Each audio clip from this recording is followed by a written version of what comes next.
Bem, então, pessoal, na aula passada, a gente discutiu os dois métodos de animação básicos, né? Um seguindo a... Vocês estão me ouvindo, né? Imagino. Um seguindo a física, né? Aquela fórmula da física. Na verdade, não é bem a fórmula da física, né? Isso que eu acho que esqueci de falar para vocês.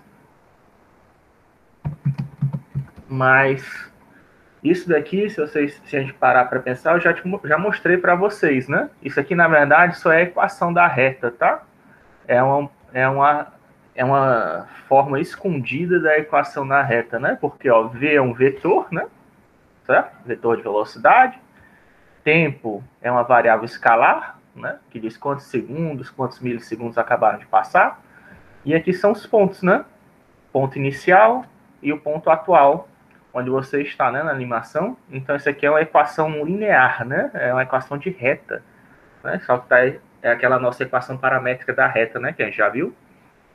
Certo? Por isso que eu disse que nem precisaria de física, né? Teoricamente. Certo? Você poderia só usar aquelas equações que a gente já viu para fazer isso, mesmo que você não se lembrasse da física. Tá? É lógico que existem também outros movimentos de forma não lineares, né? E a gente vai ver isso, né?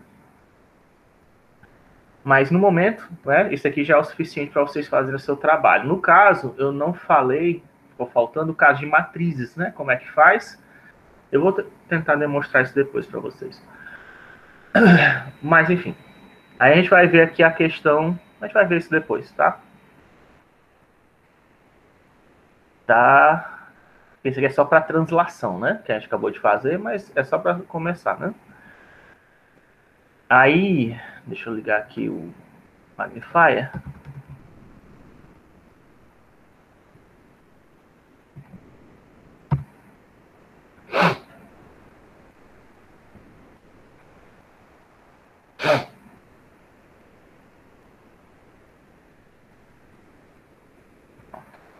Esse aqui é o terceiro método de animação, certo? É aquele que eu falei para vocês. No método anterior que a gente viu, método 1, né? É a implementação da equação da reta, ou da movimento retilíneo uniforme, se você quiser, né? A gente começa um temporizador, né? Na classe do construtora, né? E esse temporizador, ele é atualizado a cada pente GL, né? A cada chamado pente GL ele é atualizado, multiplicado pelo vetor tempo, né? Que seria o vetor de translação, tá? O vetor de translação seria esse daqui, né? Tá?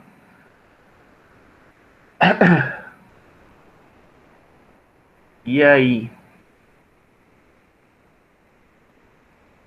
no caso, o que tá aparecendo essas mensagens? Pronto. Agora, como eu disse, aquilo ali tem alguns problemas, né? Porque o tempo de execução de um quadro, ele não é, quando você mede de forma de ponto flutuante, né? Ele tem alguns erros de aproximação, né? Porque a gente não consegue representar todos os números, os números existentes no conjunto de pontos flutuantes, certo? Então, como é que a gente resolve isso, tá? Um jeito de a gente resolver isso é usar tem um nome para isso, é um padrão, de engenharia de software, que é usado também, não estou lembrando agora, que acho que é produtor e consumidor, certo? Que é basicamente essa ideia. É como se a geração de quadros estivesse gerando tempo e a gente usasse e a animação ela consome o tempo que é gerado pela a produção de um quadro, certo? Você lembra como é que era antes, né? Cada quadro ele demora um tempo para ser executado e aquele tempo era atualizado no quadro seguinte, certo? Agora o que a gente vai fazer de diferente? A gente vai fazer com que esse tempo gerado do quadro, em vez de ele servir para o quadro seguinte, ele vai servir, mas ele também vai para um acumulador, certo? Deixa eu demonstrar isso. Ver se fica mais claro, né? Eu até criei aqui, né? Lá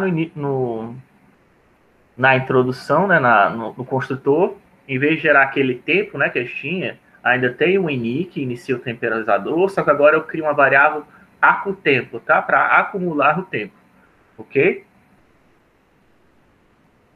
E aí o que eu faço?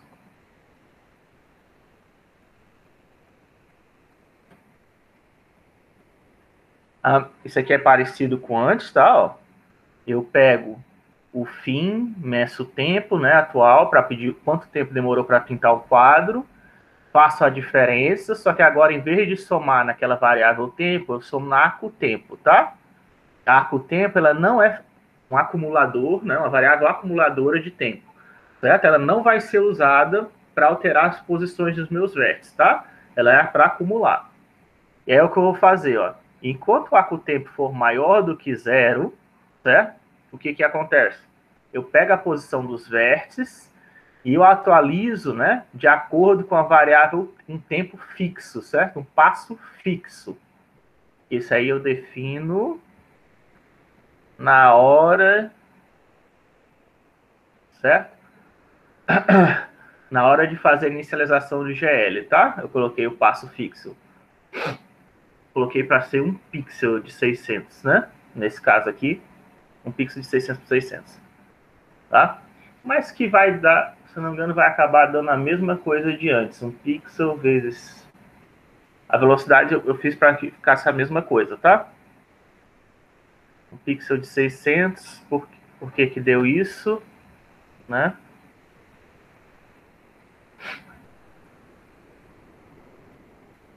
Onde é que surgiu esse tempo aí de 003, né?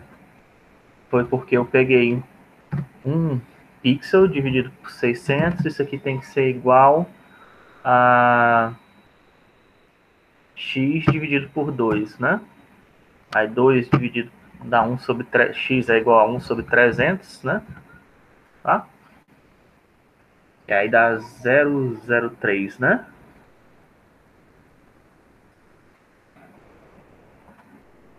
Vou pegar aqui o calculador, se não me engano foi isso que eu fiz. Dividido 300. Né? 003, né?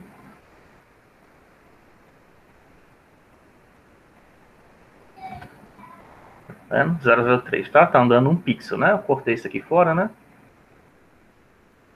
Mas colocando isso aí, ele tá andando um pixel por atualização.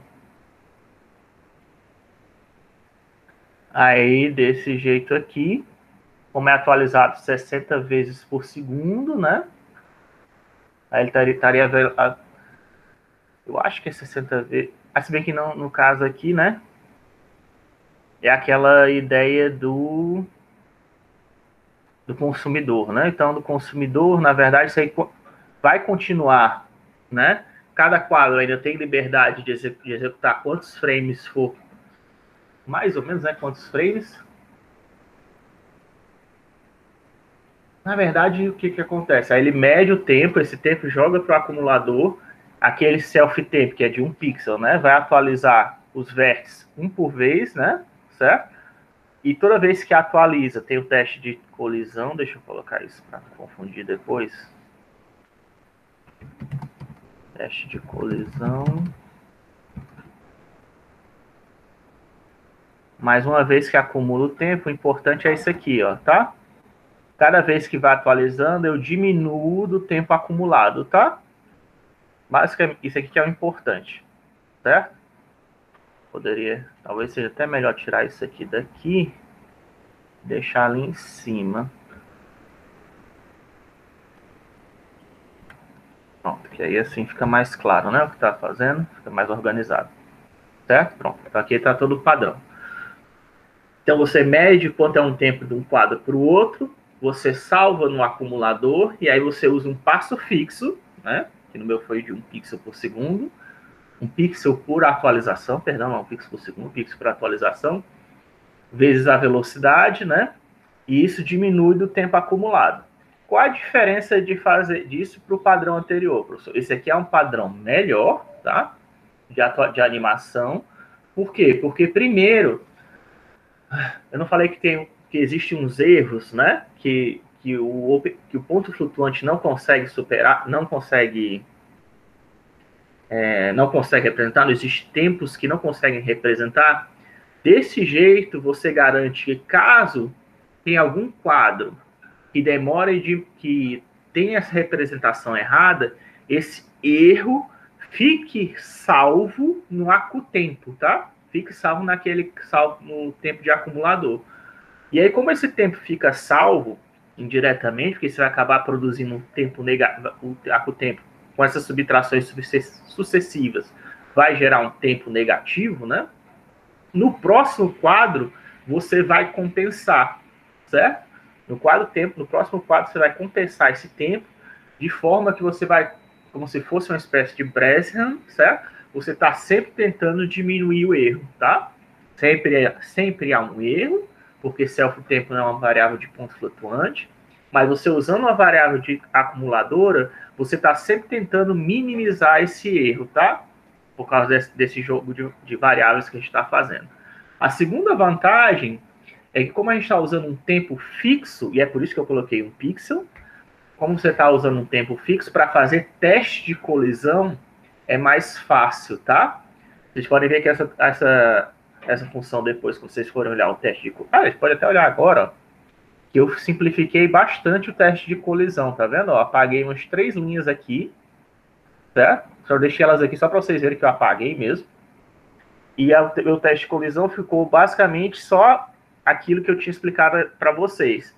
Se chega num extremo, inverte o vetor de velocidade. Se chega em qualquer um dos 4 extremos, inverte o vetor de velocidade na direção contrária ao extremo que você bateu. Basicamente, o teste de colisão fica isso. Por quê? Porque eu estou testando um pixel por vez. Então, eu sei que meu quadrado, na verdade, jamais vai passar mais de um pixel para fora da tela. Na verdade, nunca vai passar. Teoricamente, nunca nem vai nem passar, vai sair fora da tela. Tá? Quando você está fazendo pelos outros métodos que a gente viu, os outros 2 métodos que a gente viu, isso pode acontecer, tá? Isso aí é chamar de túnel. E como você não está andando na velocidade de 1 pixel por segundo, você pode acabar saindo fora da tela, dependendo de quantos quadros você escolher exibir, tá?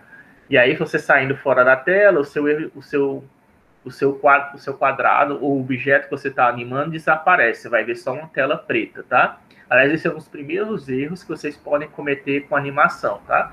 Se você estiver fazendo translação ou estiver fazendo escala, você pode acabar deslocando o seu objeto, até rotação, né, também. Você estiver fazendo animação, um dos primeiros erros que você pode fazer é mover o seu objeto muito rápido e ele acabar saindo fora da tela. E aí fica só uma tela preta e você acha que não deu certo. Não é isso. É que você está movendo tão rápido que o objeto ou girou para fora da tela ou saiu andando para fora da tela e você não deu tempo de ver, certo? Então, quando isso acontecer, a primeira coisa que você tem que fazer é reduzir o tempo de atualização, tá? Ou você faz os cálculos da maneira que a gente fez, ou então você vai começar, né, a 0, multiplica o tempo por 0,1, por 0,001, né? Multiplica por 0, né, primeiro, multiplicando por 0. Ele aparece no canto inicial, beleza. Agora multiplica por 0,1, 0,01, certo? 0,0001. Isso também é o mesmo jeito que a gente usa em Machine Learning para saber... Aliás, essas variáveis, certo, que eu estou falando aqui, que a gente viu, por exemplo, para fazer um parênteses, né, de iluminação, isso também existe em Machine Learning, tá? Que é a taxa de aprendizado, certo? Do algoritmo. Isso daí, para você aprender a taxa de aprendizado, você também vai ter que testar, tá? E como é que você testa? Fazendo exatamente isso, usando fatores de 10, tá? Para mais ou para menos. Então, 0,1, 0,01, 0,001, ou então 10, 100, 1000, 1 milhão, certo? 100 mil, enfim, 1 bilhão. Aumentando, diminuindo, você sempre usa fatores de 10, tá? Assim, ajuda você a dar um pinpoint mais fácil. Certo? Então, nesse caso aqui, eu estou sempre atualizando para um fator fixo a velocidade, certo? E eu diminuo isso do acutempo. Quando o acutempo está menor do que... menor ou igual a 0, eu paro e vou desenhar o próximo quadro, tá? Desse jeito, então, o que acontece? você está sempre escrevendo o seu quadro baseado, tá ainda aquele mesmo paradigma de antes, tá? Aquilo ali a gente não mudou, é o mesmo paradigma. O cara que tem mais quadros vai desenhar mais, que tem mais velocidade, vai desenhar mais quadros. O cara que tem uma máquina pior vai desenhar menos quadros, mas a velocidade, esse acumulador, esse é o padrão, se não me engano, é acumulador consumidor, certo? Que é de engenharia de software, esse padrão. Permite que você controle o erro, tá? Para evitar que o erro se acumule demais e acabe gerando algum efeito bizarro na sua animação, tá? Isso pode acontecer. A gente vai ver, quando começar a ver a animação, que tudo que você faz no computador, principalmente com ponto flutuante, gera erro, tá? Então, ao você usar um acumulador, você está buscando diminuir esse erro, tá? Mesmo que aqui de repente fique um valor negativo, quando chegar na próxima iteração, esse valor vai ter que ser somado, né, com a diferença de tempo, né? Faz conta, se esse tempo aqui que foi somado ao tempo não foi o suficiente para sair do negativo, ele vai passar por cima, né? Ele nem vai executar esse quadro, né? Porque esse aqui não vai continuar, não vai ser maior do que zero ainda. Ele vai passar, vai executar o quadro, mas não vai desenhar na tela, né? A ideia seria essa, né? Ele vai desenhar, ele vai desenhar o quadro estático, né? Vai desenhar o quadro, vai desenhar o mesmo pixel, o mesmo frame parado na tela. Ele não vai atualizar a posição do frame, pronto, do animação, nesse caso, certo? Isso aí é uma coisa que o outro já não fazia, tá? Se tipo assim, se de repente tiver um quadro, um frame que foi muito rápido de executar, de repente porque ele usou caixa, sei lá o que for, e isso aqui deu zero, essa diferença deu zero, tá? Como com o tempo, né? Pode ser negativo, ele nem vai atualizar. Zero não, né? Porque se fosse zero, daria o mesmo resultado que o outro. Mas próximo de zero, ele nem vai atualizar, certo?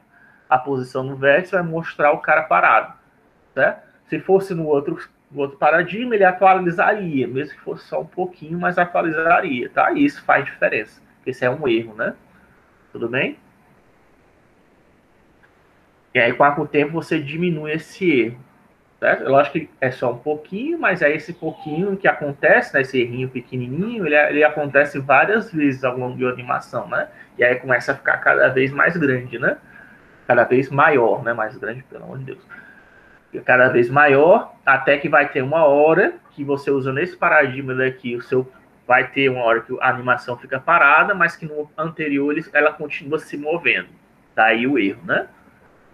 O correto seria ficar parada, mas no paradigma anterior ela continua se movendo. Deu para entender esse paradigma daqui do consumidor, do gerador e consumidor?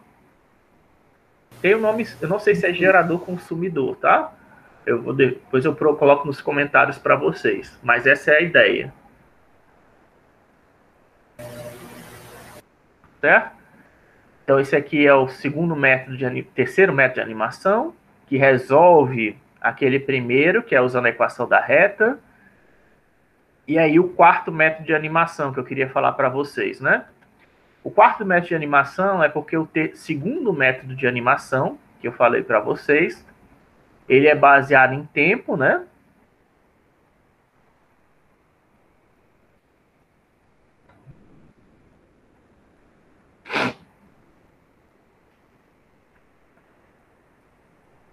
Cadê? Eu gerei uma função de tempo, né? Que a cada 17 milissegundos chamo o update, né? Para desenhar na tela, ok? E aí o problema que eu falei é que isso daqui, se você tem um computador veloz para executar a pintura da tela em menos de 17 milissegundos, beleza, certo? Isso aqui eu esqueci de falar. Por que isso aqui também é bom? Esse paradigma é bom. Por quê? Porque ao contrário dos outros dois paradigmas que agora a gente já viu, do consumidor e da física, certo? Você está forçando o seu computador a sempre estar desenhando na tela, certo? Usando esse temporizador aqui, por que ele é vantajoso? Porque na hora que o seu computador não está desenhando na tela, você pode usar esse tempo idle, né? Esse tempo parado, para a CPU fazer outras operações, certo? Você permite que seu programa, caso ele esteja fazendo outros cálculos, ele tenha mais tempo para realizar aqueles outros cálculos, tá? Isso é outra vantagem desse processo que eu esqueci de falar, certo? Você não precisa ficar atualizando direto na tela para produzir uma animação suave. E aí você colocando um temporizador, você gera tempo para o seu programa poder fazer outras operações quaisquer que podem ser dependentes, né? De repente você está fazendo uma simulação física, uma simulação de biologia, né? Uma simulação de fluido, seja qualquer, você não precisa ficar atualizando a cada frame, certo? E você tem que fazer, para você poder calcular as posições, você tem que fazer um cálculozinho, né? Certo? Então, você colocando um temporizador, você consegue dar tempo para a sua CPU poder fazer esses outros cálculos que vão prever o movimento, né? Ou então que vão, de repente, ver se um animalzinho está vivo ou morto, né? Certo? Tudo isso, mesmo sendo esse pequeno espaço de frequência, né? Parece só 17 milissegundos, mas isso já é suficiente para o computador fazer bastante operações, tá? O computador funciona bem mais rápido do que isso. Ok? Bilhão, né? Bilhão seria o quê? Quantas operações por segundo? 3 GHz, né? São os 3 GHz, né? Giga, miga, né? K é 10 a terceira, 10 a sexta, 10 a nona, né? Então, ele consegue fazer, teoricamente, um computador de 1 GHz, né? Consegue fazer uma operação em frações de segundo, de nanosegundos, né? Tá? Que seria pegar um segundo e dividir pelo 3 GHz, né? Pelos 3 gigas, né? De operações que ele consegue fazer. Então, você consegue fazer... O computador, as operações do computador, eles trabalham na ordem de 10 a nona, né? De nanosegundos. Essa é por isso que o relógio que eu falei para vocês naquela hora, né? O melhor que você consegue no computador é medir em nanosegundos, tá? Embora não é todo sistema operacional, às vezes tem que pegar um programa especial para poder pegar esse tempo, tá? E aqui a gente está trabalhando com milissegundos, né? Que é 10 a terceira, certo? Então, 10 a terceira para 10 a nona, né? O computador consegue fazer uma porção de operações nesses 17 milissegundos, tá? Enfim, aí aqui tem aquele problema que eu falei. Se você tiver um quadro que demora mais de 17 milissegundos, ou se você tiver um computador que desenhar o quadro de animação demora mais de 17 milissegundos, isso que eu acabei de falar vai para o espaço, né? Não adiantou de nada. E aí, qual seria a solução para esse problema? A solução para esse problema seria você desenhar o frame buffer, tá? Salvar o frame buffer numa imagem. Você pode fazer. O frame buffer é a região da memória que ficam os pixels que estão sendo desenhados na tela do seu dispositivo gráfico, certo? Na tela do seu monitor. Isso aí tem um espaço reservado da memória que é chamado de frame buffer, tá? Que é justamente o buffer, que é uma região de memória, para armazenar o quadro, certo? Frame é quadro, né? Certo? E aí, como é que eu faço isso? É o que a gente vai ver agora. O que eu fiz, tá? A única coisa que eu fiz de novo é introduzir o From Peel Import Image, né? Que a gente vai usar aquela biblioteca do Pillow. Eu já tinha demonstrado isso aqui em textura, mas quem não veio na aula de textura e que ela não foi gravada, né? Tô lembrando que é por isso que ela não está online, é porque ela não foi gravada, porque a gente teve um problema no Google no dia. Então é isso que a gente tem que inserir isso quando a gente está trabalhando com texturas e para poder gerar a animação no formato de quadros, com Peel Import Image, tá? Que aí, isso aqui é a classe, é o módulo, né? Que tem as funções para imagem do pacote Pillow do Python, tá?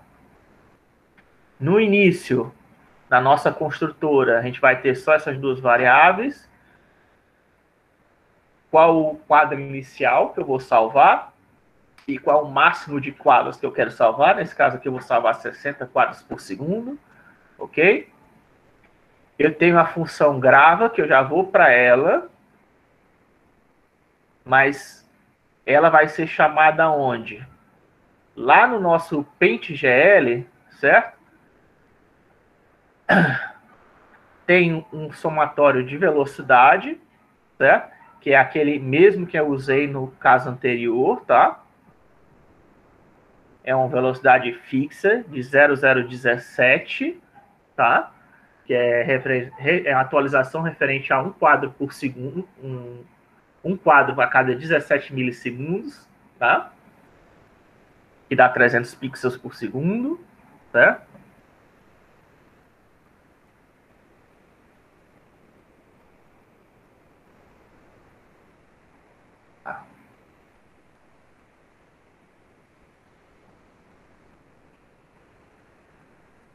Certo? Isso aqui não muda. Eu só calculava dividido por 60, já que se fosse. A gente podia até colocar isso melhor, né? A gente poderia colocar ali.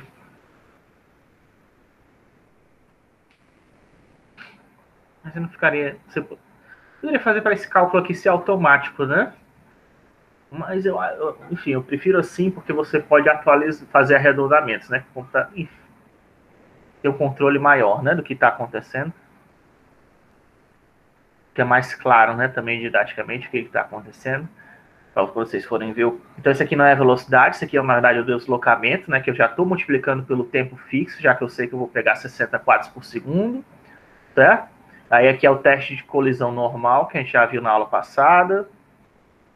Só que aí no final do PaintGL eu chamo a função grava, tá? Porque eu quero gerar uma imagem a partir do que foi desenhado na tela, tá? Então eu chamo self grava. Podia ser outro nome, tá? Eu coloquei grava. Podia ter colocado salva, né? Não sei se salva. Se existe. Salvar. Salvar é um termo brasileiro, né? Mas não sei se é a mesma ideia do inglês, né? Mas enfim. E aí, como é que a gente faz para gerar finalmente o quadro, né? No final da animação, eu desenho o quadro, faço a atualização segundo a quantos frames eu quero desenhar por segundo, certo? Só que agora não tem temporizador, certo? Não tem temporizador. Aí o que eu faço? Eu dou um GL bind frame buffer, tá vendo? Ó? Que aí eu pego o que vai ser. Esse é esse frame buffer, porque pode ter de vários tipos, tá? De frame buffer. Eu pego o GL draw buffer, frame buffer, que é para onde eu estou desenhando na tela. O 0, certo? É porque é o frame buffer padrão, certo? O 0 é sempre é o default frame buffer, é o frame buffer padrão. Porque esse daqui, como vocês podem estar imaginando, já que eu estou dando um bind, né? Também existe aquele glgen frame buffer, né? Se você quiser gerar mais frame buffers para tentar fazer. Porque aqui, né? Por exemplo, o QT, ele só trabalha no máximo com triple buffer. Se eu quisesse fazer 20 buffers, professor, dá para fazer? Dá, tá? Aí existe a função glgen frame buffers, que aí você poderia gerar vários frame buffers, mais do que o QT oferece, e aí alternar entre eles, tá? Você teria que fazer isso na mão, tá? Você também pode fazer o frame buffers para outras funções, tá? Pode fazer para aplicar filtros de imagens, certo? Que eu falei que não dá para aplicar filtros de imagens no Fragment Shader. Como é que você faz isso? Usando frame buffers, tá? Você gera a imagem, salva no frame buffer, aplica o filtro, depois exibe na tela. Mas enfim, vamos primeiro aqui falar do padrão, né? Então eu pego o GLBind Frame Buffer para pegar o frame buffer que já existe por padrão, né? Você não precisa generar ele, que é o default, né? Certo? Pego o status, né? Que é o GL check frame buffer status. Isso vai me dizer o quê? Se o frame buffer já terminou de desenhar, certo? Eu não sei se ele já terminou de desenhar, né? Porque embora eu já esteja mandando lá no final do PaintGL gravar, isso não quer dizer que já tenha terminado, tá? De gravar. Pode ser que ele ainda esteja desenhando na tela, porque aqueles comandos que a gente passa ali são para executar alguma operação na placa de vídeo, né? Diz aí, placa de vídeo, desenha isso, né? Mas não quer dizer que a placa... São comandos que a gente chama assíncronos, né? Eles não são bloqueantes, né? Vocês já aprenderam esses termos, mas não bloqueantes, que eles passam direto. Eles não precisam concluir para poder continuar a execução do programa, certo? Então você tem que verificar se o frame buffer já foi desenhado, já terminou de desenhar a tela completamente, certo? E é isso que a gente está fazendo aqui. GL check frame buffer status, né? Lá no GL draw frame buffer, o padrão, né? Que já está ali dando bind.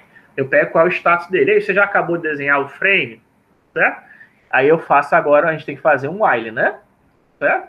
Enquanto o status for diferente de GL frame buffer complete, né? Eu mando o Python dormir aí, né? Usando lá a função time sleep, 17 milissegundos, certo? Isso aqui resolve o problema do nosso caso anterior, porque se você tiver um computador muito lento, ou se você tiver um quadro que demora mais de 17 milissegundos, eu digo, ei Python, espera aí, né? Ainda não acabou de desenhar o quadro. E eu dou um output para o usuário, né? Que no caso sou eu, né? Ó, o quadro ainda está incompleto, o quadro ainda está incompleto, o quadro ainda está incompleto, para você saber, né? Ainda está gerando, ainda está gerando, ainda está gerando. Para esse caso aqui nosso, certo? Isso não vai acontecer, não vai aparecer quadro ainda incompleto, porque é tão rápido, né? Na verdade, eu acho que o meu computador consegue desenhar tipo uns 10 mil quadros por segundo, coisa do tipo, para esse tipo de animação. E eu espero que o de vocês também, né? Que é só um quadradinho ficando na tela, então provavelmente isso não vai aparecer. Mas se você estiver fazendo uma animação mais complexa, pode aparecer, tá? Depende do que você está fazendo. E aí o que ele faz, enquanto a animação estiver completa, ele vai te dizer, ó, o quadro ainda está incompleto, e ele pede para o Python dormir, né? Um tempo de espera. No caso aqui, 17 milissegundos, né? Que aí você sabe que é um subset, toda vez que aparecer, você sabe que é 17 milissegundos, o computador está parado esperando para o quadro terminar de desenhar, certo? E aí o que eu faço? Enquanto aquelas duas funções que eu gerei entram agora, ó. Se o quadro for menor que o self-care máximo, né? Se o quadro atual for menor que o máximo de quadros que eu quero capturar, porque eu não quero ficar capturando eternamente todos os quadros, né? Você até pode, né? Mas se lembre que aqui, no caso de quadros, dessa animação, teoricamente existem quadros infinitos, né? Quantos quadros você quer capturar? Você quer capturar 1 milhão de quadros? Você quer capturar 2 milhões de quadros? Quantos quadros você quer capturar? No caso aqui, como eu sei que a minha animação é 60 quadros por segundo, né? Eu vou capturar só 60, né? Não preciso capturar mais do que isso. Mas você pode capturar mais, certo? Aí eu mesmo taxa, só que 60 quadros por segundo, nesse caso aqui, vai dar só 300 pixels, né? Então talvez seja fosse melhor até colocar 120, né?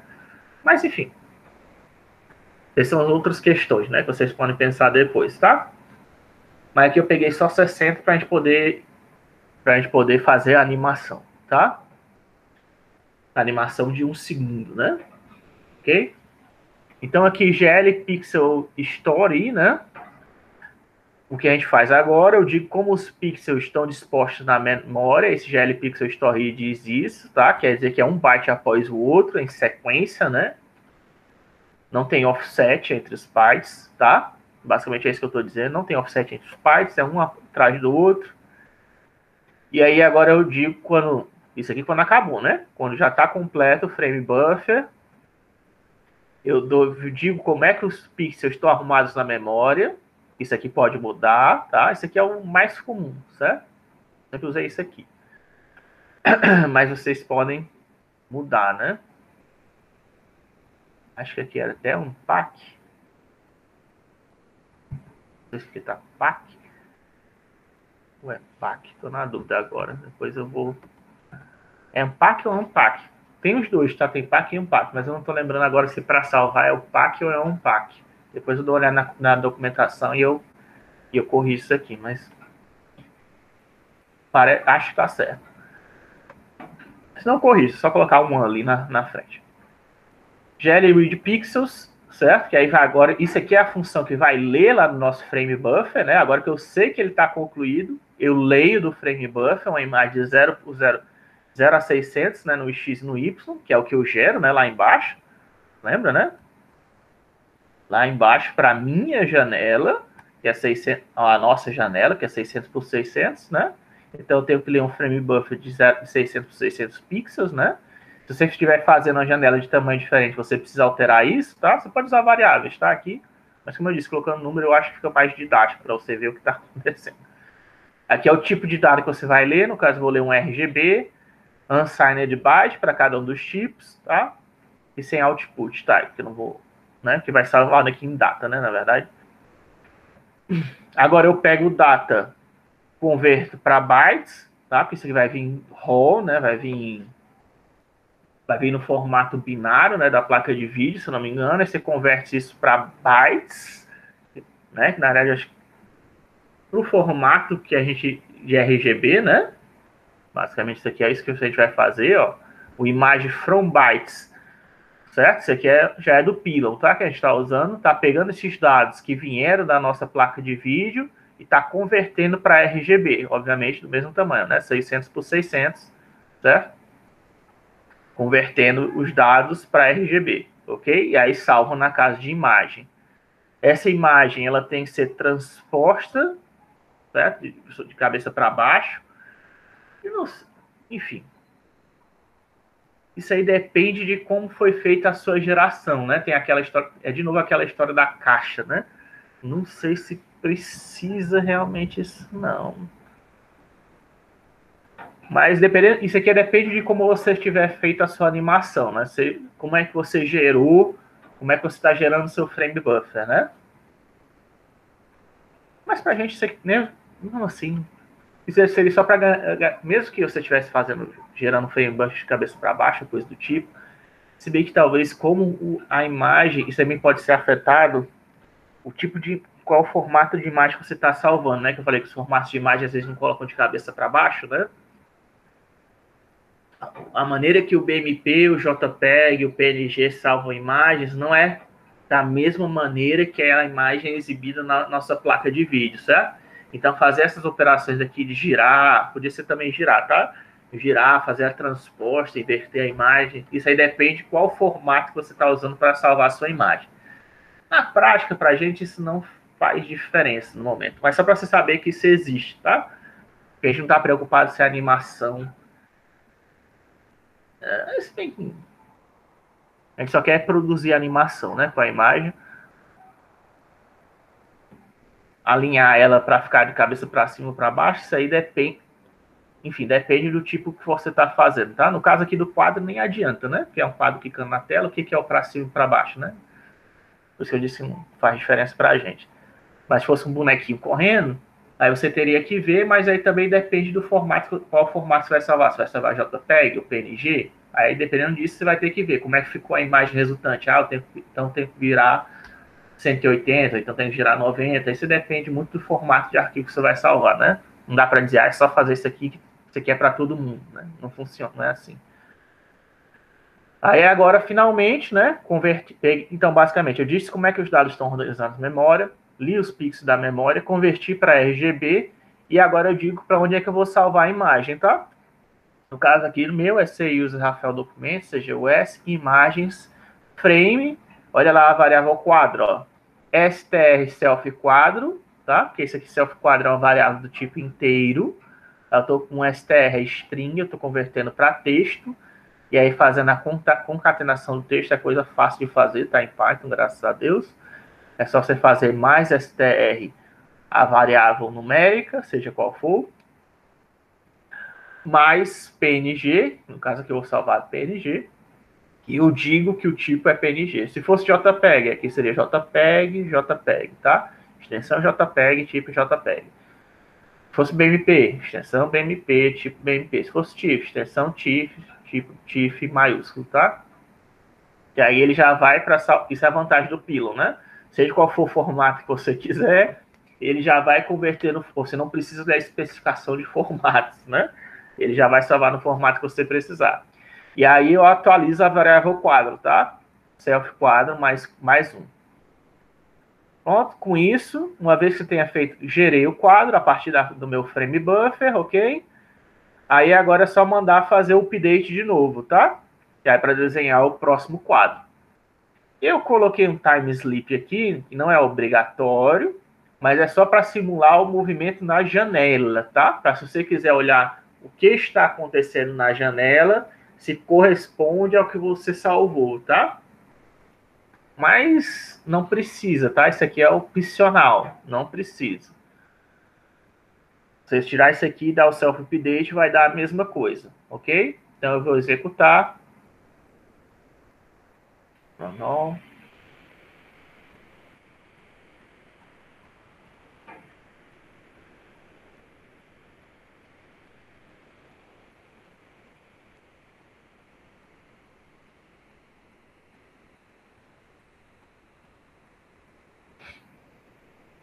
Certo? Mesma velocidade diante, né, das nossas animações. E aí, se eu for lá naquela pasta, né, que eu coloquei no meu caso, tá aqui os frames salvos. Ó, frame 1, frame 2, 3, 4, 5, 7, 8. Por isso que eu somo, né, a string até o frame 60, tá? Beleza, professor. Aí eu tenho uma opção de imagens, né? Como é que eu transformo isso numa animação? Tem várias maneiras, tá? De transformar isso na animação. O jeito mais simples que eu conheço é usando o GIMP. Dá para usar, por exemplo, quem não gostar do GIMP, também existe o FFmpeg.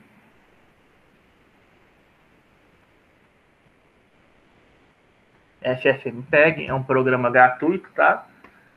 Para Linux, Windows e Mac. E ele pode pegar esses frames aí, você gerar 3.000 frames, 1 bilhão de frames, seja lá quantos frames você pegou. Você pode usar o FFmpeg para pegar todos esses frames e converter num AVI, tá? Ou então num MP4, no formato de vídeo que você quiser, tá? O GIMP, como ele é um processador de imagens, ele não vai gerar vídeo, tá? O FFmpeg, ele gera o vídeo, se você quiser.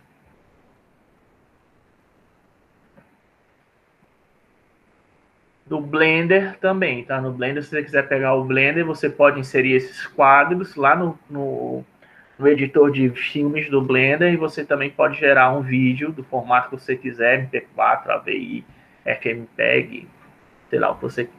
FMPEG não. Move, né? Se não me engano, tem Move também. Tô na dúvida agora. Mas, enfim, o formato que você quiser, ele gera, tá? Ou FFmpeg, ou o GIMP também tem esse recurso, tá? Ou GIMP não. O Blender. Por que eu... Estamos com...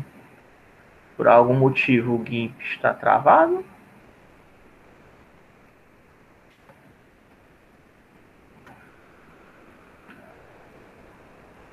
Acho que eu mandei executar várias vezes, né? Pensei que não tinha chamado e agora está executando várias vezes e está travando no computador, né? Oh, beleza.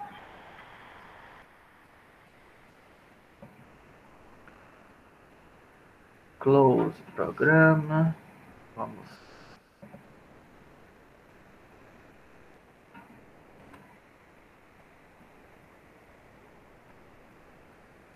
Vocês estão me vendo ainda?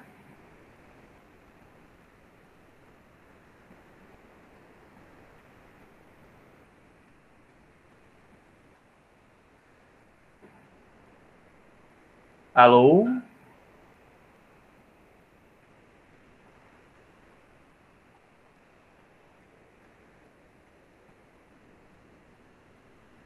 Oi, pessoal, estão me ouvindo?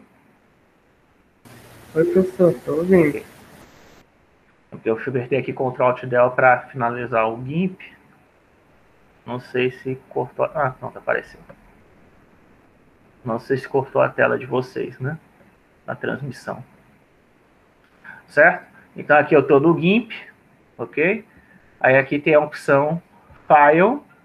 Você pode abrir uma imagem, mas também tem esse aqui, ó, Open as Layers, tá? Open as Layers. Que eu vou abrir todos os quadros como camadas, tá? Vou pegar aqui, no caso, 60 quadros. Se eu conseguir selecionar.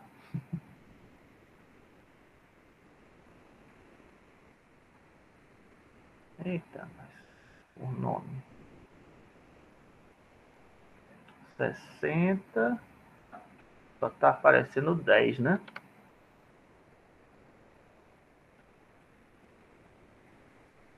Do 10 ao 60. Tá na folder certo? Documentos, CGUS, imagens, Tá ali, frame 1. Pronto, até o frame 60. Frame 1. Até o frame 60. Pronto.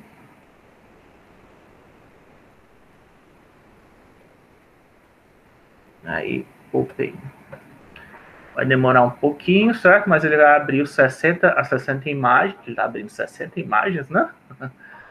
Cada uma numa camada diferente, tá? No GIMP. O Photoshop também trabalha com esse mesmo conceito de camadas. Que é como se você tivesse uma imagem em cima da outra, tá? Como se fosse aquele papel de vegetal. Papel vegetal, não? Que é aquele papel transparente que você coloca em cima para poder escrever ou desenhar em cima de outro desenho, certo? Mas é como se fosse várias folhas de papel, camadas, é como se fosse folhas de papel de desenho empilhadas uma em cima das outras, tá? Esse é o conceito comum em programas de processamento de imagem. Eu estou abrindo aqui as 60, que a gente vai fazer o quê? Vai gerar um GIF, tá? Uma vez que abriu as 60, eu posso ver aqui, lá em camadas,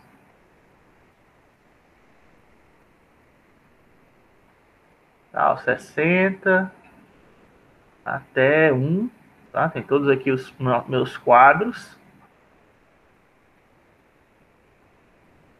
Aí, export as.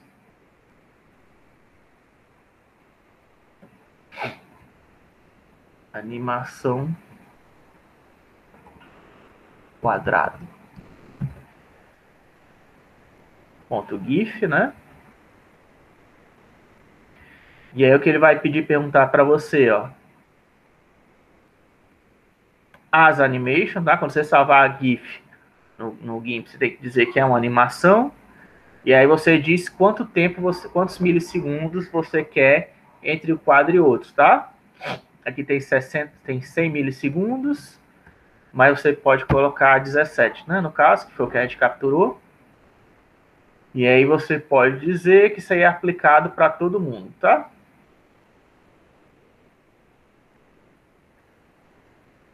Export. Tem também um jeito no GIMP, se eu não me engano, de você dizer tempos variados, tá? Para esses quadros, se não você escrever no título das... Acho que é escrever no título das...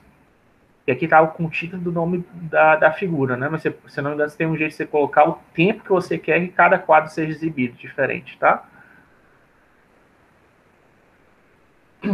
Para não ter que fazer aquilo que eu fiz. Mas, para animação, o mais correto é você colocar que todos os quadros têm um tempo fixo, né? Do jeito que eu acabei de fazer. Todo mundo é 17 milissegundos, né?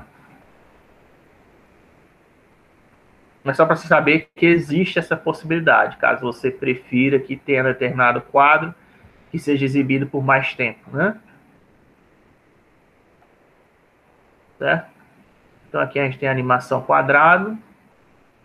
E aí para abrir, a gente pode abrir no Firefox, né? Que é um GIF. Tá? E aí tá os nossos 60 quadros de animação, tá ok? Que foi capturado. Como a gente está calculando só 60 quadros, é o tempo de ele andar meia tela, né? Tá? Que é um segundo, né? Então, se você quiser mais, né, você salva mais quadros e gera. Por que eu não peguei mais? Porque, como vocês viram, demora um tempo, né? Porque abrir, se eu colocasse 1000 quadros, ia demorar a gente ia perder muito tempo de aula até ele abrir tudo, né? Tá? Mas se você quiser fazer em casa, você faz, você gera um GIFzinho, né? Ou então você pega lá o FMPEG, tá? E gera um filme. Você também pode usar o Blender também permite fazer isso. E aqui tinha uma outra que eu tinha salvo também, de teste, né? Só para vocês verem, né? Que é aquele negócio que eu falei que é aleatório, né? Né? Depende, só para vocês verem que aqui que tá usando o random, né? Que depende, a direção inicial não varia, né? Ó. Certo? Mas tá sempre andando 300 pixels por segundo, né? Tá bom? Então, pronto. Com isso a gente viu todos os algoritmos de animação, tá? 4, né?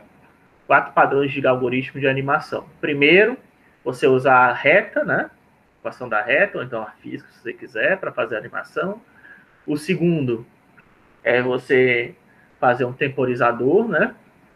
Que vai chamar a variável. Terceiro é usar aquele padrão da engenharia de software. Depois eu coloco o nome correto embaixo, tá? De consumidor, gerador consumidor, para reduzir o erro, tá? A cada vez que você for animar o quadro. E o quarto é você, ao invés de colocar um temporizador, você salvar o que você está gerando para um arquivo JPEG ou PNG, um arquivo de imagem, tá? Isso aí é o que é usado em Disney, Pixar, né? Onde seja tanto temporizador como esse são os que são usados, tá? Para você poder fazer a animação. O temporizador é porque ele permite você manipular, né, em tempo real, certo? Se eu quisesse manipular em alguma coisa, eu tivesse que gerar as JPEGs para depois ficar olhando os JPEGs para ver como ficou a animação, é muito ruim, né? Então você usa um temporizador para ver, né? E depois gera, né? Sendo que aí quando você usa o temporizador, você retira alguns efeitos, né? Pessoal, quando você vai ver, se você for ver algum tipo de make-off, você vai ver quando os caras estão trabalhando, né? Eles não colocam o modelo completo, né? Eles estão animando a Elsa, ou seja lá quem for, eles colocam, você vê um modelo sem roupa, ou então sem cabelo, né? Modelo sem roupa, sem cabelo, sem textura, né? Todo parecendo um boneco de pau, né? Só para eles poderem fazer o princípio da animação. Aí na hora de gerar a textura final, aí que eles tacam todos os gerar a imagem final, né? Aí que eles tacam todos os efeitos possíveis e imaginários para ficar o mais bonito possível, né? Mas antes, quando eles estão só animando, não. Aí é um negócio bem tosquinho, né?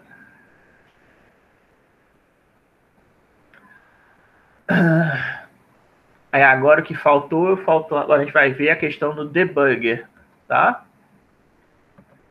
Vamos ver, tem tempo, com 20 minutos, dá para a gente ver o debugger. Então, os debuggers, cadê? No caso da NVIDIA, né? É o NVIDIA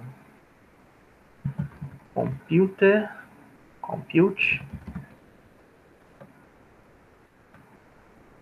É Insight, né? Perdão o nome. Insight Compute. Tá? Mas eu tenho até que fechar aqui o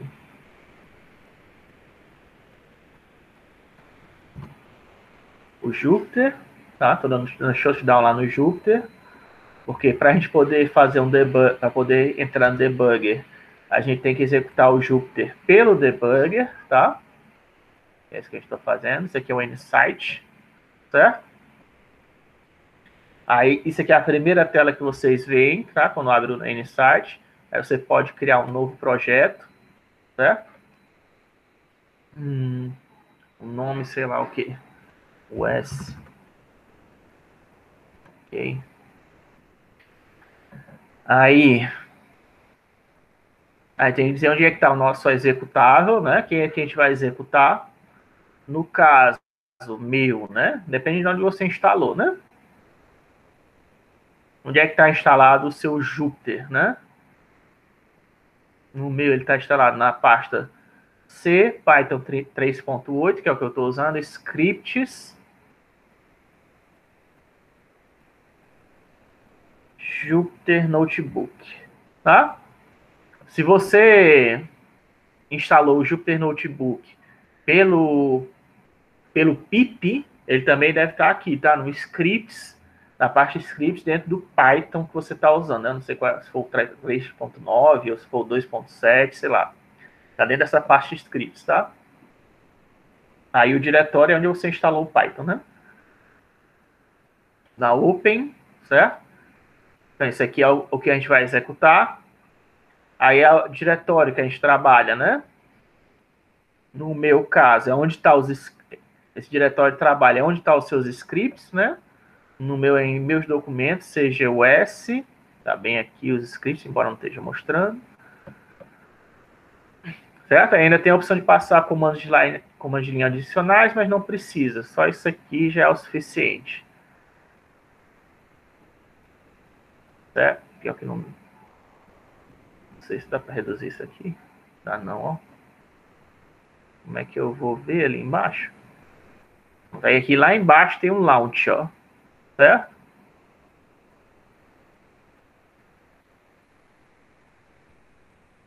Aliás, isso aqui tá... Eu abri o profile, né? Eu quero o debugger, perdão. Deixa eu fechar aqui.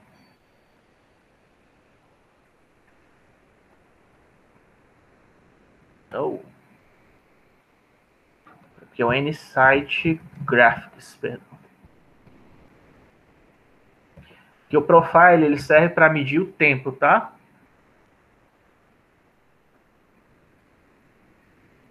Eu quero o debugger. E o debugger ele serve para você medir, para você procurar erro, né? O processo é o mesmo, né? Que vocês acabaram de ver. Né?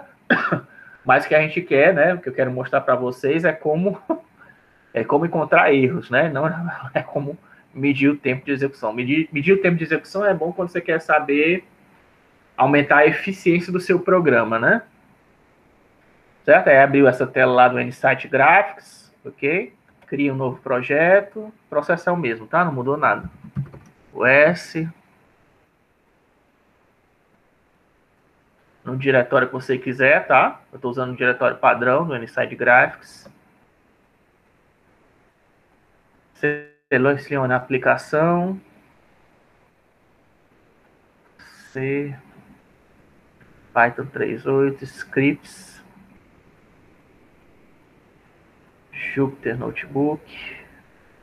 Onde é que está salvo? O meu scripts da US, tá aqui o CGUS. Pronto. Aí tá vendo aqui, ó. O Graphics, inclusive, se vocês forem pegar, ele já tem um profiler também, se você quiser. Ó. Tem o Frame Debugger, tá vendo? Ó? E o Frame Profiler. Se você quiser aumentar a velocidade de animação, né? Eu acho que, se não me engano, no outro programa, ele é um profiler genérico. Esse aqui é para os quadros de animação mesmo, tá? Que é o N-Site Graphics, né? Tá? Frame Debugger e Frame Profile. No caso, a gente vai profiler, como eu disse, para medir velocidade, tá? O Debugger é que é para encontrar erro. Tem até esse setozinho aqui, tá? E aí, uma vez selecionou esses dois aqui embaixo, porque eu não estou conseguindo. Pronto, tá aqui, Launch Frame Debugger, tá vendo? Ó? Vai dando Launch. Ele vai iniciar o Jupyter Notebook, né? Ok?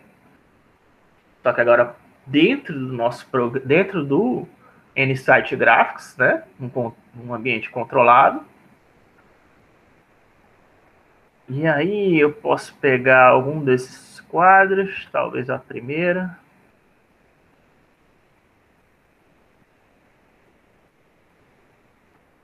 Desses programas, né? Executar.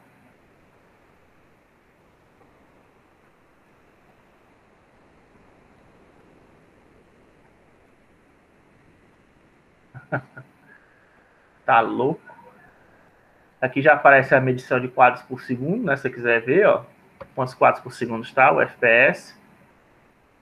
Eu mexi nele, foi? Não sei se eu mexi nas variáveis dele aqui. Da aula passada para agora.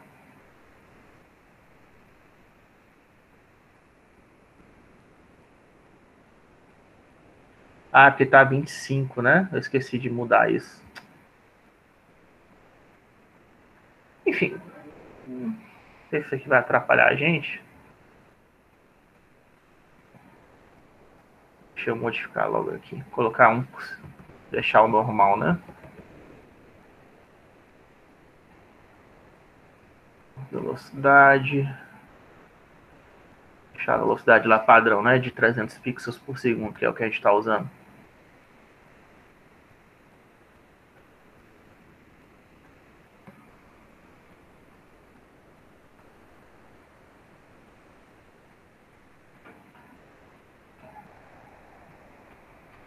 Pronto, ok? Certo? No meu caso, certo? Ele está dizendo aqui. O meu Windows não é suportado, né? Mas isso aí não quer dizer que não funciona no seu Windows. Só está dizendo que nem os recursos do N-Site vão estar disponíveis para mim, tá? E aí, agora eu esqueci qual o comando que faz para ativar o root, ó. É o F1. Ele mostrou ali, mas como eu demorei...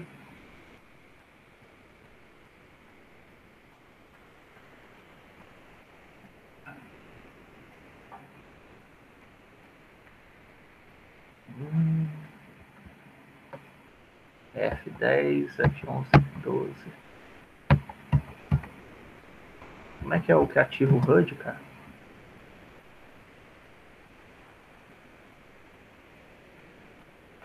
Communicate para Shutdown Connection. Ah, deu um erro, né? Tem que fechar e abrir de novo, então.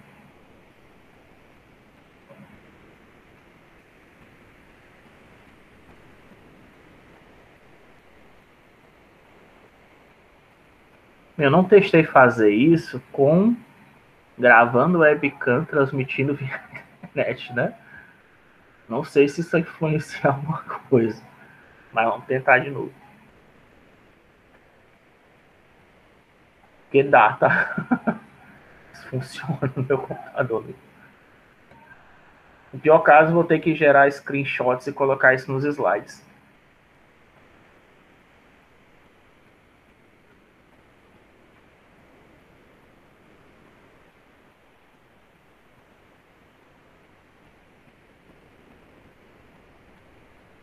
Pronto, apareceu aqui, tá vendo?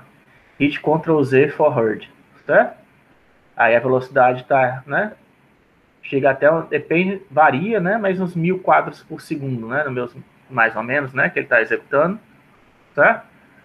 Aí eu dou o Ctrl Z para ativar o HUD. E aí eu aperto espaço para capturar, certo? Aplicando espaço, ele vai tirar um screenshot do meu frame buffer, tá? Aí você quer continuar? Você só clicar OK, né?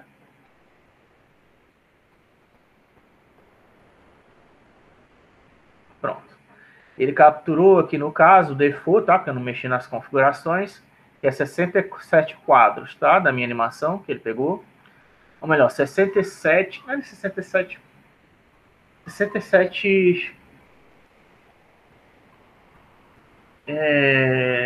estados do nosso frame buffer, tá?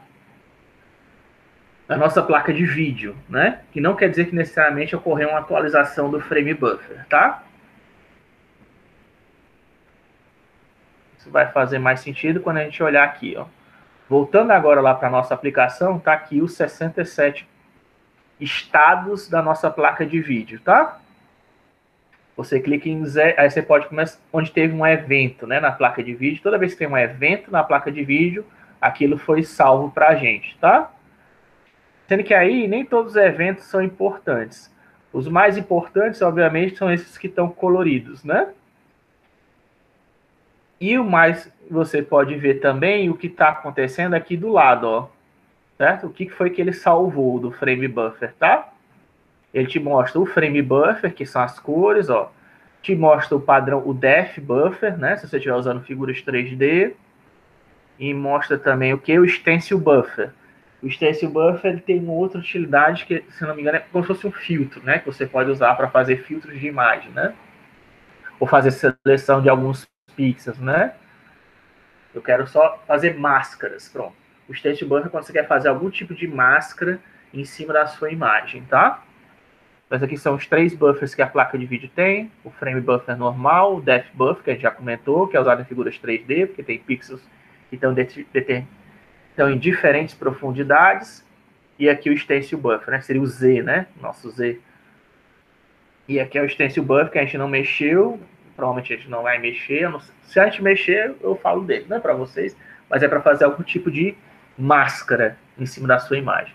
Então, pronto. Aqui no 12, ó, azulzinho, eu desenhei, tá vendo? Eu desenhei, é o ponto que eu desenhei o meu quadradinho na tela, tá? Aí tem o 45, ó, que é que eu estou desenhando o fundo, certo? Esses dois, veja que é dividido em triângulos, né? Inclusive, O 61 continua desenhando o fundo e o 67 é o ponto de acaba, né? Eu não sei, isso aqui deveria estar preto, né? Na verdade, mas enfim. Vai ver, ele não acabou, né, ainda. Então aqui, que é o momento que você desenha o seu quadrado, né? Azulzinho, aparece colorido, né? Como eu disse. Você pode analisar o que ele está fazendo, tá? Aqui tem os nossos shaders, bem aqui do canto, ó. Tá vendo? Tem o Fragment Shader, tem o Vertex Shader. Se você estiver usando outros shaders, né? Ó, tem o Tessellation Control Shader, Tessellation Evaluation Shader, Geometry Shader, Transform Feedback, que a gente vai falar. Você lembra que eu falei aquela história que você pode mandar uma animação? O ideal, né? Principalmente nesse caso aqui do cubo, seria a gente mandar a animação para a placa de vídeo, ela ficar executando sozinha. Como é que a gente faz isso? Usando justamente esses Transform Feedbacks, tá? Isso é um recurso novo do OpenGL SL. Eu vou até o final do semestre a gente vê ele, tá? Para vocês poderem ver como é que usa isso. Mas que permite você obter, você modificar dados na placa, permitir que ela altere o frame buffer, né? Porque na prática você está sempre desenhando em cima de um frame buffer, né? E você não pode modificar os dados que você está desenhando, né? Mas a não ser que você use o transform feedback, certo? Que você permite atualizar os dados. Mas isso a gente vai ver ainda, tá? Isso aqui não é um shader. Aí tem um processo de rasterização, né? Nem tudo aqui é shader, né? Tem algumas coisas que são como é que é o processo de rasterização, você quer mexer, quais são as variáveis que são usadas no processo de configuração, se você quiser mexer em alguma coisa, né? Aqui são outras variáveis de configuração do Fragment Shader, né? E aqui o Complete Shader, que eu tinha falado para você. Ó, você pode ver aqui as texturas, né? Ó, se você estiver carregando texturas, elas vão aparecer aqui. Imagens que você tenha mandado para a placa de vídeo. E os buffers que estão lá, tá vendo? Ó? Você lembra que eu tenho que estar no quadro correspondente, certo? Se eu estiver nesse quadro aqui, sei lá, 38, ele não tem frame buffer, tá? Certo? Não tem frame buffer. Em algum momento aqui está sendo carregado, se você estiver usando textura, a textura para a placa de vídeo, certo? Na hora que for calculada a textura, tiver sendo enviada a textura para a placa de vídeo, ela vai aparecer, tá vendo? Ó, que nem apareceu aqui, certo? Sendo que isso aqui, na verdade, não é textura, isso aqui é o frame buffer, né? Como é que é o estado do frame buffer atual, certo? Então tome cuidado com isso. Aí tem aqui outras variáveis do programa, enfim. Tem tudo que você precisa, tem praticamente todas as variáveis de configuração do programa aparecem aqui. Tem até um MISC, né? Que são configurações complementares dos shaders, do programa que você está executando. É muita coisa, sabe? Não dá pra te explicar tudo. Mas a vantagem de você pegar um debugger da placa de vídeo é esse, tá? O problema que eu tava vendo, eu fui pesquisar, né, sobre AMD. Infelizmente, quem tem AMD tá um pouco sem sorte, tá? Porque parece que a AMD ela abandonou mesmo de vez o desenvolvimento de um debugger. Não sei porquê, tá? Talvez esteja vendendo pouco, né? Ou então o pessoal da AMD não acha que ninguém quer desenvolver software para eles, sei lá porquê, né?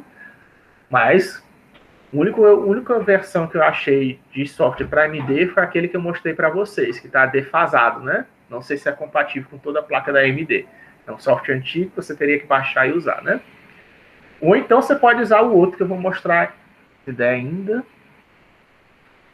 Pode usar aquele genérico, né? Aí você pega um genérico e usa. Mas o problema de usar um genérico, né, ao contrário de usar um desses daqui que é específico para placas NVIDIA, é que, veja, eu tenho, olha a quantidade de recursos que eu tenho disponível para mim, né? Um negócio assim. Eu posso mexer eu posso ver praticamente todos os elementos da placa de vídeo, certo? Ele dá tudinho para mim, que ele capturou, que estava na memória da minha placa de vídeo, tá? E aí eu posso ver exatamente o que está acontecendo a cada passo, a cada evento que acontece na minha placa de vídeo, eu tenho como manipular isso, tá? E aí, como eu disse, você também pode ver os buffers, né? E tá... Cadê o buffer? Pronto, aqui, ó. Tá aqui em VTX Spec, né? Que vértice é vértices. Mas também poderia pegar ali por baixo, tá? Em buffers, também tá lá. Agora, se eu puder desenhar essa tela aqui um pouco para baixo. Se você me permitir. Tem que desenhar a tela lá em cima, né? Ah, meu pai. Venha para baixo, venha.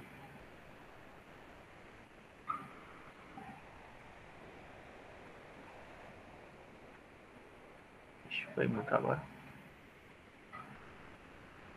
Certo? Ó? Isso aqui são os buffers que a gente pegou o quadrado que a gente está desenhando, tá? Ó, tá lá na memória da placa de vídeo para esse frame, certo? Eu peguei aqui do Vertex Shader, VTX Specs, tá? Clicando bem aqui, ó, em Vertex Bindings, né? Clicando aqui em Buffer. Ou então você pode ir lá naquela parte lá embaixo que tem os buffers, né? Que foram enviados para a placa de vídeo. Você também vai achar ele lá, tá vendo? Ó, o Array Buffer e o Element Array Buffer. Que o Element Array Buffer é para ser os dados. Ixi, não devia ter clicado, não. Enfim, isso aqui são os dados de índice, né?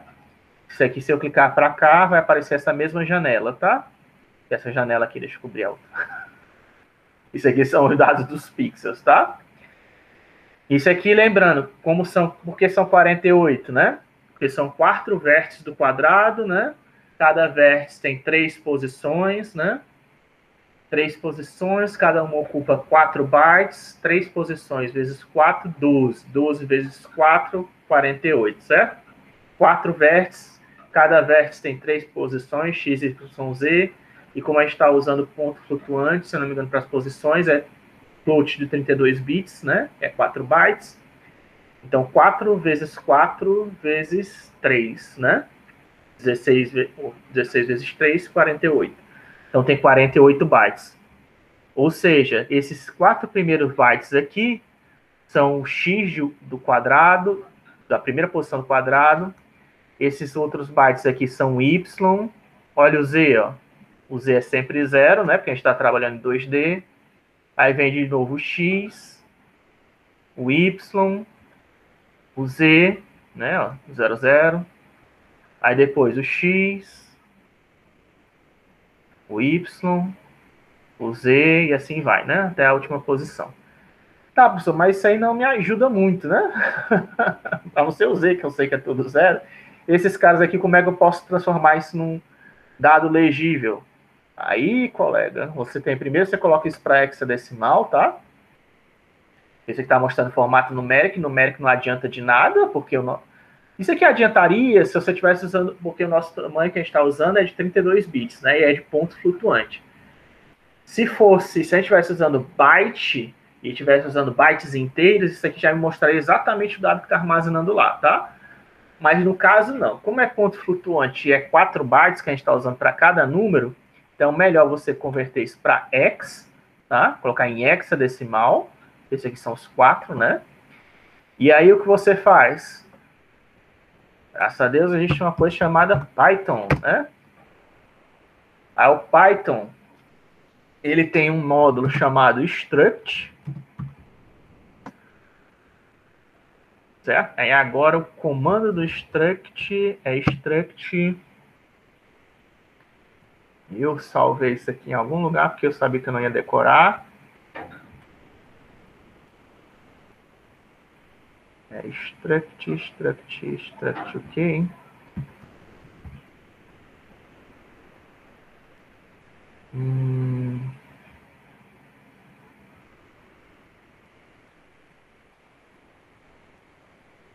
Diminuiu? Eita coisa, não diminuiu não. Aqui no desktop, tá?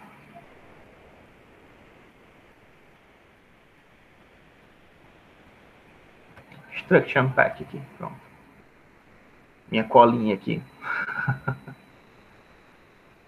Pronto, Struct Unpack. struct unpack, tá? @f, que aí eu vou, o que eu estou fazendo aqui no struct unpack? Ele vai traduzir aqueles dados de hexadecimal para mim, tá? Para um número que eu consiga entender, de ponto flutuante. Isso aqui diz se os dados no computador são salvos no formato ou little end, ou big end, ou little end, tá? Big endian quer dizer que os bits mais importantes vêm primeiro, e little endian, os bits menos importantes vêm primeiro. Isso aí muda, tá? Quando você está trabalhando com dados brutos, né? Do jeito que a gente está... Por isso, quando você trabalha com dados binários, você sempre tem que ter essa preocupação, tá? Os dados estão salvos em big end ou little end, tá? Isso aí depende. Depende do seu computador. O normal, se eu não me engano, é big end. Para não ter que se preocupar com isso, o Python ainda te dá essa folga, tá? Usando o arroba, ele te diz, tá? Ele pega o padrão da sua máquina. Senão você teria que usar o sinal menor aqui, se não me engano, que é para little end, ou o sinal de maior para big end, tá? Aí, bytes from x. E aí é só usar aquele tradução, né, que a gente vai fazer. E 0, pronto. É só isso que eu queria. Agora a gente volta. Aí ali é 0x. Não precisa nem colocar 0x, né? Só 96, né? Ó. O Magnifier travou, pelo visto, tá?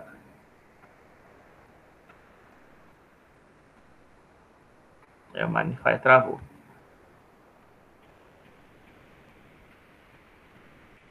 E travou mesmo e agora está atrapalhando nossa visão, né? Ótimo.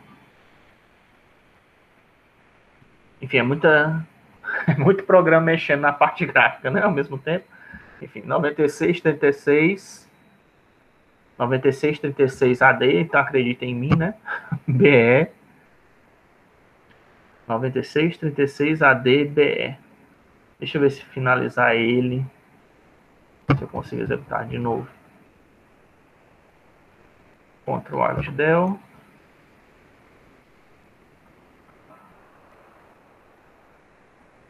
Só fazer isso já deu certo, né?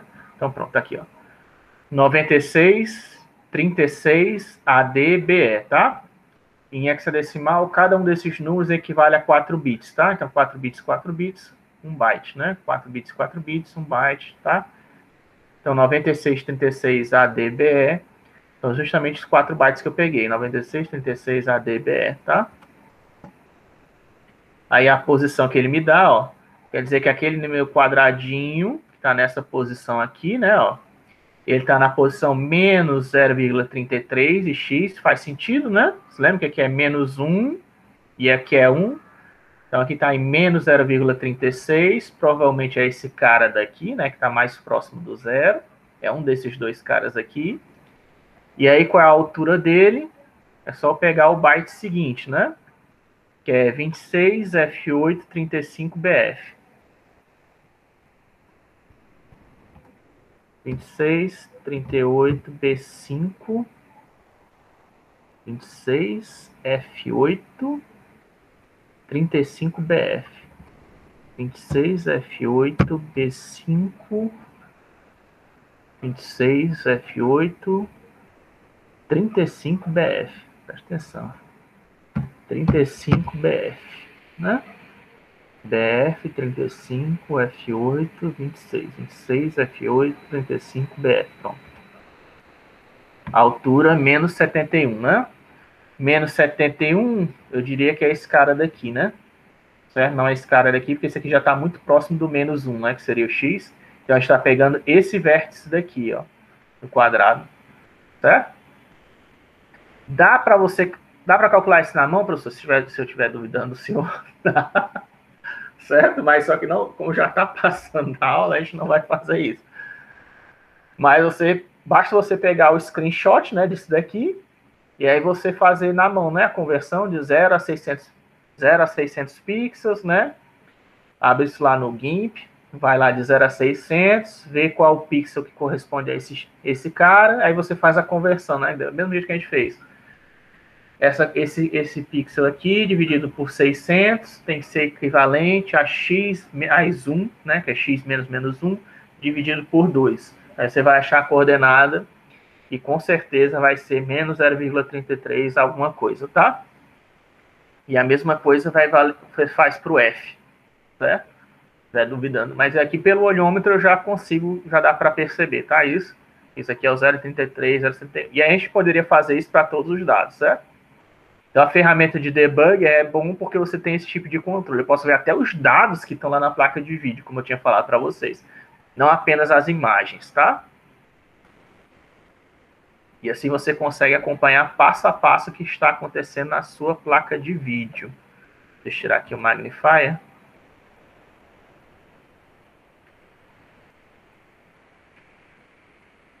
Deixar isso. Olha, reparem que aqui no magnifier, quando eu mexo aqui, ó, lá no programa, isso também mexe lá naqueles eventos que foram capturados da placa de vídeo, ó, que dá no evento 45. Se eu voltar naquela janelinha, ó, tá vendo? Tá aqui no evento 45 também, tá certo? Essa janelinha aqui do replay não aparece, não fica sempre na tela, né? Mas ó, se eu for para 22, a telinha do replay também está no 22, para você ver, se você achar que isso aqui está muito pequeno, né? Aqui você pode ver exatamente o que está acontecendo na placa de vídeo, certo? Aqui é o replay, né? Eu fecho, terminate, para acabar.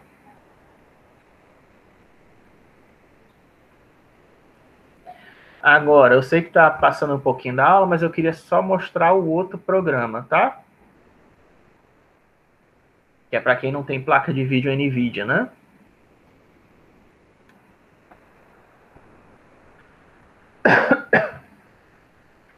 Que é o RenderDoc, tá aqui ele. RenderDoc, né? Eu tava com na cabeça, sei lá, né? Então, o RenderDoc, tá? Ele é um programa bom, tá? Não é tão... Se você tiver uma placa de NVIDIA, eu recomendo fortemente o Nsight Graphics, tá? Porque ele vai te permitir ver bem mais coisa do que o RenderDoc permite, tá? Mas se você tiver com uma placa AMD ou uma placa genérica da Intel que não fornece, né, um debugger para sua placa de vídeo, então o jeito é você pegar um desses livres, tá? RenderDoc é um deles, tá? E aí aqui, você abre, ele já abre nessa tela, não tem aquela história de projeto nem nada, só que aqui tem o Launch Application, certo? Aí no Launch Application você vai fazer a mesma coisa, o Executable Path é onde está o seu aplicativo, o seu executável, certo? No caso aqui é o Jupyter Notebook.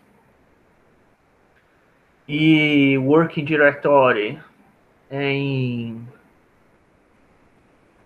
My Documents, CGOS, muito bem, certo?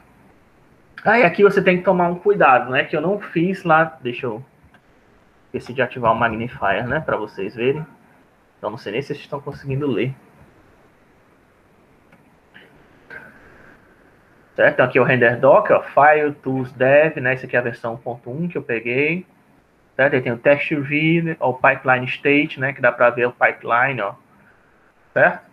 Vê que não tem os mesmos recursos, né? Que é da placa de vídeo, a NVIDIA, mas tem, ó, o Compute Shading, tem o Fragment, eu acho que esse aqui é o Fragment Shader, não sei porque tá PS, mas tem o Geometry Shader, certo? Tem o Tessellation Shaders, que são esses dois aqui. Tem o Vertex Shader, ok? Tem o rasterizador, tem algumas variáveis aí de controle também. Tem o Mesh Viewer, enfim. E aqui em Launch Application, nessa aba, certo? Você pode até controlar quais são as abas que são exibidas aqui, ó. Certo? Só aparece 5 abas. Se não estiver aparecendo o Launch Application, você vai ter que vir aqui em Window Launch Application, tá? Para abrir a aba. E aqui tem outras abas também que você pode abrir, tá? Para ver. Ele não vem com todas as abas abertas, tá? Ao contrário da NVIDIA Nsight Graphics, né? Que tem aquela barrinha lateral que você pode acessar tudo. Aqui ele não vem com tudo aberto. Então, se você quiser ver mais recursos, você pode vir aqui, tá?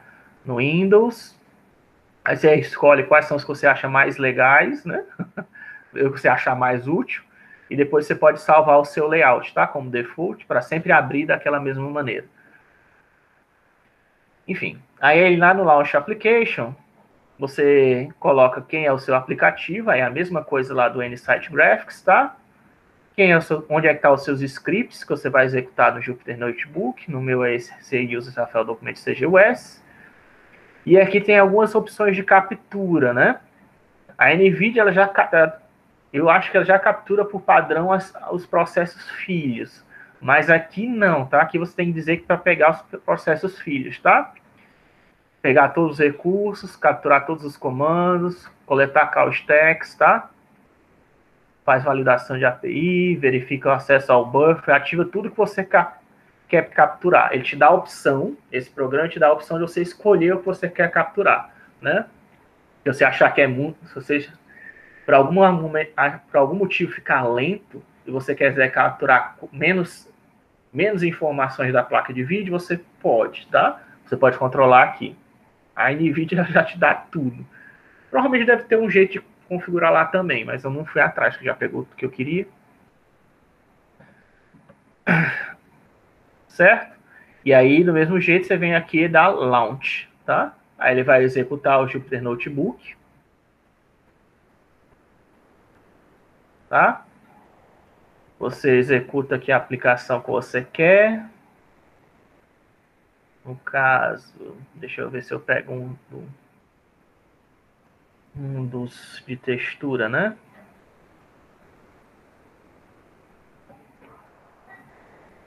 Para a gente poder ver uma coisa diferente, né? Sendo que aí eu vou colocar um NPatch um pouquinho menor. O que eu estou colocando? Colocando um NPatch menor, eu acho que o bully vai ficar meio tosco, tá? Talvez, vamos ver.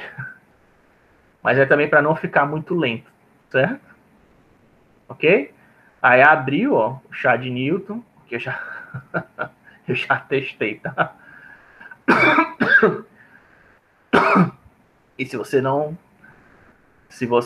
ele tá meio quadriculado, tá? O bullet tá meio quadriculado porque eu reduzi a qualidade dele. Mas eu reduzi a qualidade dele porque se você quiser capturar o bullet em alta qualidade, demora que só, tá? Para fazer a captura da placa de vídeo. E aí, no caso, ó, certo? Tem aqui F12 ou print screen para fazer a captura. Se fosse uma animação, ele ia te mostrar quantos quadros por segundo, tá? Do mesmo jeito que a NVIDIA mostra. Aí, no caso aqui, por isso que eu estava apertando o F, né, naquela vez, ó. Aí o F12, né? Ou então print screen, ele vai fazer a captura, né?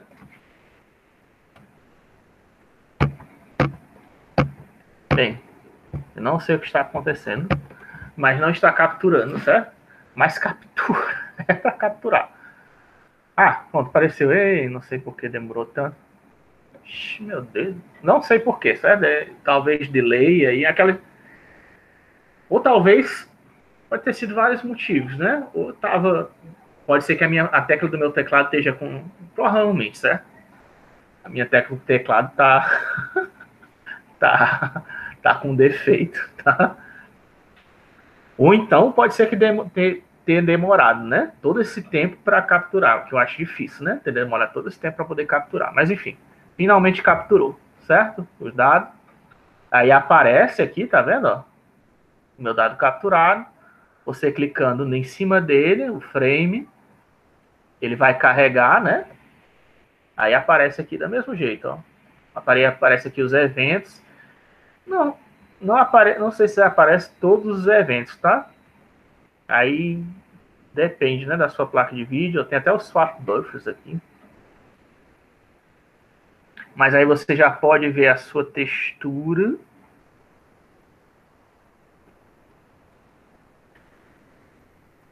Já dá para ver, né? Espero que dê para ver a textura.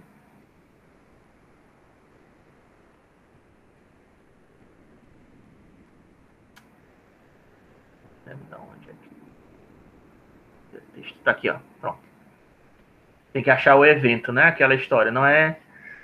Tem essas dificuldades, tá? Porque como como não é no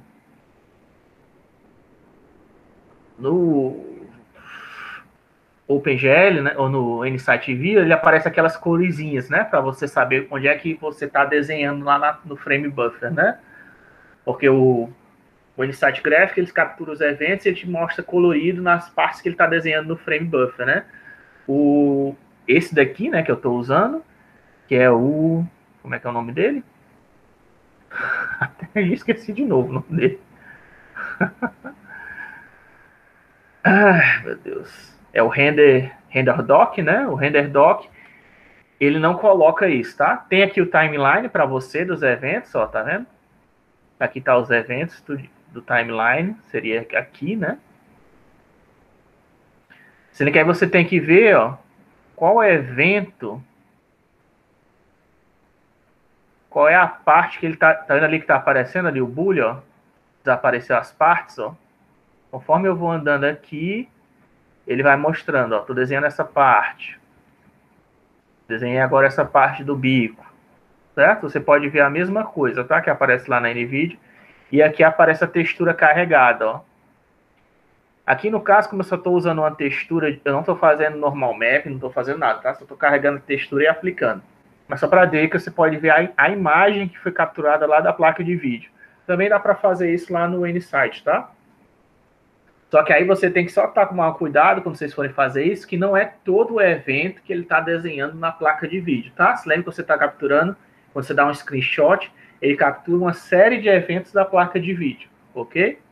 Tem algum desses eventos que ele está desenhando. Você tem que pegar o evento que ele está desenhando para poder ver os dados de lá, tá? Seja do Vertex Buff, seja da imagem, seja, né? Senão, se você pegar um dado que ele, de repente, que tem algum momento que a placa de vídeo, de repente, está executando uma atualização, está limpando a tela, né? Na hora que ela está limpando a tela, é para estar tudo preto, né? Então, você não vai ver nada, vai ver só a tela preta, não vai aparecer textura, não vai aparecer nada. Tem que pegar no momento que ele está carregando as imagens para a placa de vídeo. Aí vai aparecer todas as texturas, tá? Aparece normal mapping, aparece textura de cores, aparece deslocamento. Certo? E o princípio é o mesmo, tá? O funcionamento é diferente, a localização é diferente, né? Os eventos estão aqui do lado, né? O timeline está em cima, é mais ou menos a mesma coisa, né? São muito parecidos, eu achei. Mas eu, particularmente, como tenho NVIDIA, eu prefiro usar o Nsight Graphics, né? Mas para você que não tem essa opção, você vai ter que aprender vai ter que se acostumar a usar o render doc, ou então tem outros, tá? Também, se você quiser ir atrás, você pode ir atrás de outros que tem na internet e ver qual que você acha melhor, tá? Mas o importante dessa aula é que você saiba que tem como você ver esses dados, tá? O que está na placa de vídeo. E aí você pode corrigir erros no seu programa.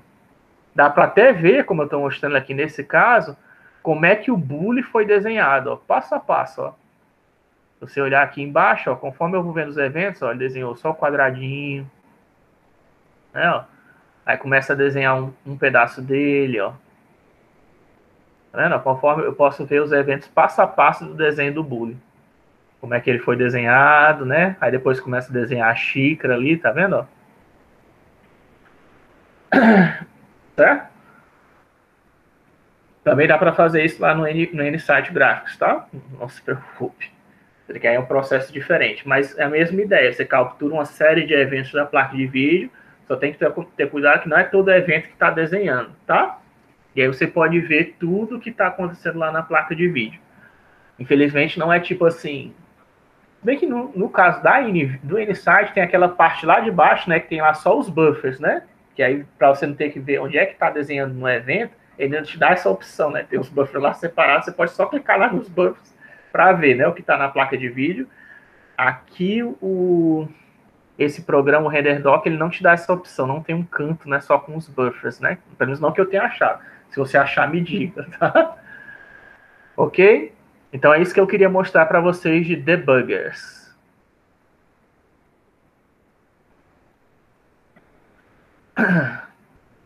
Dependendo do caso, se for necessário, eu posso mostrar mais recursos, tá, para vocês. Mas isso aqui já é o suficiente para vocês poderem fazer uma manipulação. A principal é poder ver, né, se os dados foram desenhados, estão lá na placa de vídeo, se a sua figura está sendo... É para isso que eu quero que você use, tá? Esse debug, para você ver os dados que eu estou passando dos versos estão lá na placa de vídeo, né? Tá tudo lá certinho, está sendo executado de forma certinha, né? A rotação está sendo feita de forma correta, o desenho está sendo feito na ordem correta, as texturas estão sendo carregadas de forma correta lá. Então, o que eu mostrei hoje para vocês já é o suficiente para vocês fazerem isso, tá? Ver se as texturas estão carregadas, se os versos estão todos lá. Tem aquele trabalho, né? Que você vai ter que converter usando do mesmo jeito, tá? Usando o struct lá do Python que eu mostrei para vocês, mas é um debugar programas, pessoal, é sempre um trabalho complexo, tá? Não é fácil. Mas não é que é fácil, é trabalhoso. Pronto, é trabalhoso. É fácil, na verdade é fácil, porque tem um programa que te mostra tudo, né? Só que é trabalhoso, porque você tem que pegar o dado, aí o dado não está na formato de ponto flutuante, você tem que converter para ponto flutuante, né? Ou então, de repente, tem vários eventos, aí você tem que achar qual é o evento que é que está desenhando, o bully, né? Ali eu achei por acaso, certo? Mas, apesar disso, certo? Vocês dominarem essas técnicas de debug, vocês vão ver que vocês vão ser um programador muito melhor, tá? Conforme vocês dominam essas ferramentas, vocês vão ser capazes de fazer animações e fazer programas que outros programadores que não têm esse domínio de debugs não vão conseguir, tá? Porque eles não conseguem ver o por dentro do computador, eles só veem o por fora, tá?